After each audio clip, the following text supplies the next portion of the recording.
మరో బ్రేకింగ్ ముఖ్యమంత్రి రేవంత్ రెడ్డి మాజీ సీఎం కేసీఆర్పై కేంద్ర మంత్రి బండి సంజయ్ తీవ్రస్థాయిలో విరుచుకుపడ్డారు. రేవంత్ రాహు, కేసీఆర్ కేతు అంటూ వ్యాఖ్యానించారు. ఇక కేసీఆర్ రేవంత్ భాషను చూసి ప్రజలు నవ్వుకుంటున్నారని అన్నారు. కాళేశ్వరం ప్రాజెక్టుపై సీఎం రేవంత్ రెడ్డి మాట మార్చారని మండిపడ్డారు.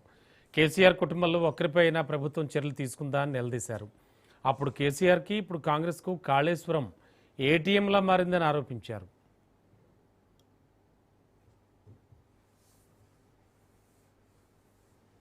వాళ్ళ మహిళా రిజర్వేషన్ విషయంలో ఇలా మహిళలకు అన్యాయం చేసినటువంటి వ్యక్తి రాష్ట్ర ముఖ్యమంత్రి రేవంత్ రెడ్డి గారు. పాపం ఆయన ఏదో చేస్తున్నాను అని చెప్పి సన్మానాలు చేయించుకుంటున్నాడు.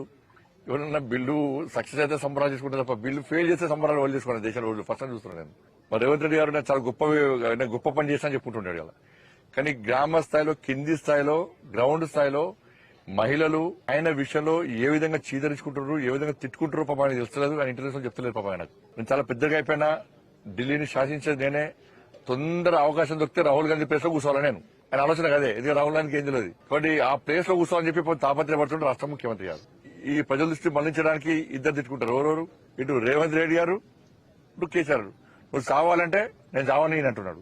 ఇది అబద్దాల కూర అని చెప్పి రేవంత్ రెడ్డి గారు కేసీఆర్ అంటే ఎదవా దరిద్రుని ఏం తిరుగుతున్నాడు. వీళ్ళ భాష కదే, వీళ్ళిద్దరు భాష కదే. కాళేశ్వరము 1,00,000 కోట్ల స్కామ్ జరిగిందా, 9,000 కోట్ల స్కామ్ జరిగిందా? ఫస్ట్ దాని క్లారిటీ. కాళేశ్వరం ఏటీఎం గతంలో కేసీఆర్ గవర్నమెంట్ లో కాళేశ్వరము కేసీఆర్ కుటుంబానికి ఏటీఎం లెక్క మారింది వాస్తవం.